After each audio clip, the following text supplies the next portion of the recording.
Hi.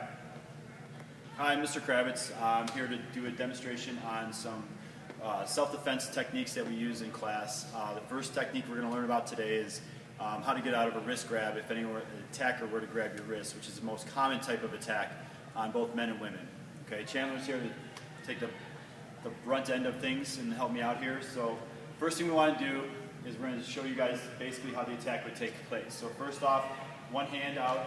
So the attacker is going to grab from the outside. We recognize that his chest is open, so we're going to take advantage of the openness of his body. Okay, so in order to do this, we're going to use that thumb against the attacker. Okay, because when we work with the thumb, it's opposable. If we go far enough, the thumb can't hold on any longer. We're going to go against that to make sure that he can't hold on to his grip any longer. Okay, and when we do that, we also want to follow through the strike. Okay, so the first technique is going to be pinky goes high, rotate high, grab the wrist. We're going to follow through the heel strike to the face. Okay? All right.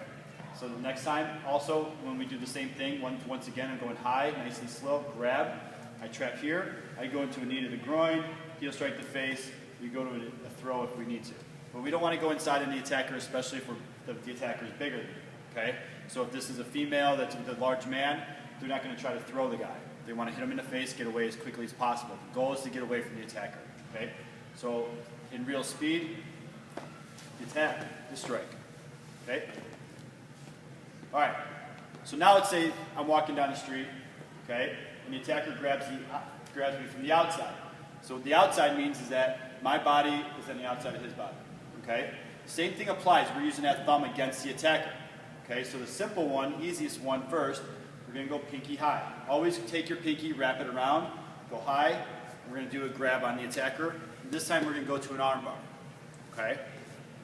And again, I'm not going to sit there and crank on this person's arm. I want to get him to the floor and get away from the attacker as quick as possible. It's not somebody you want to mess with. Okay? So once again, grab, pinky goes high, arm bar to the floor. Okay? And we'll do this one now in real speed. Ready? Okay? Nice and easy. All right? And one more technique. It's going to be similar to the one you just saw, just it's going to be a wrist trap as opposed to an arm bar. This is going to, again, be for somebody that's not as strong and be able to manpower the person to the floor. Okay? So what we're using is the attacker's wrist this time against them. So we're going to pin the wrist against mine and get into this, what we call a gooseneck position, and we press straight down. You like that one, right? It's a new one. Okay? One more time. Key to this, number one, trapping his hand against mine. Okay? I don't want him to be able to let go. I'm going up high again, pinky side, trap that wrist, push straight down to the floor. Okay? You feel it? Okay? Full speed. This one might be a little uncomfortable, so if it hurts, just tell me. Here, push. Okay? So that's your first lesson on wrist traps.